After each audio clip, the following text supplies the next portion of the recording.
नमस्कार मित्र आणि मैत्रिणींनो, स्वागत आहे तुमचं माझ्या आजच्या नवीन ब्लॉगमध्ये।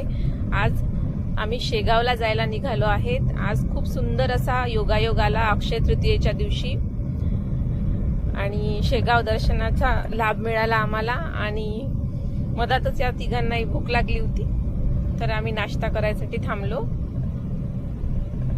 नाश्ता झाल्यानंतर पुन्हा आम्ही निघालो, कारण आधीच आम्हाला खूप जास्त लेट झालं होतं शेगावला जायला।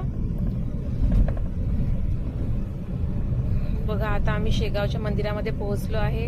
आज जास्त गर्दी नाही आहे मंदिरामध्ये आणि पटापट दर्शन होत आहे। आणि एक खूप छान अशी गोष्ट घडली आज माझ्यासोबत। मी जे आयुष्यातही इमॅजिन नव्हतं केलं ते घडलं। आज मी 11 वेळा गजानन महाराजांचं दर्शन केलं। एका दिवशी माझ्या 11 वाऱ्या कंप्लीट झाल्या।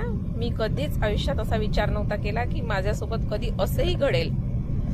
त्यामुळे गजानन महाराजांचे खूप खूप आशीर्वाद तर आहेच मला, पण मी कधी विचारच नव्हता केला। मी आज खूप हॅप्पी आहे आणि मला सगळ्या माझ्या व्ह्यूअर्सला हे सांगायचं होतं, त्यामुळे मी हा स्पेशल ब्लॉग बनवला।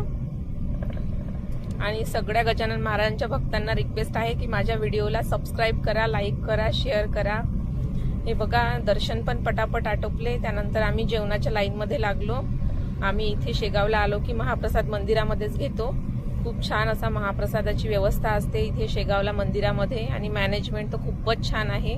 पूर्ण महाराष्ट्रात एक नंबर असं मंदिर आहे हे बघा, सगळे डिसिप्लिन मध्ये लाईन मध्ये उभे असतात।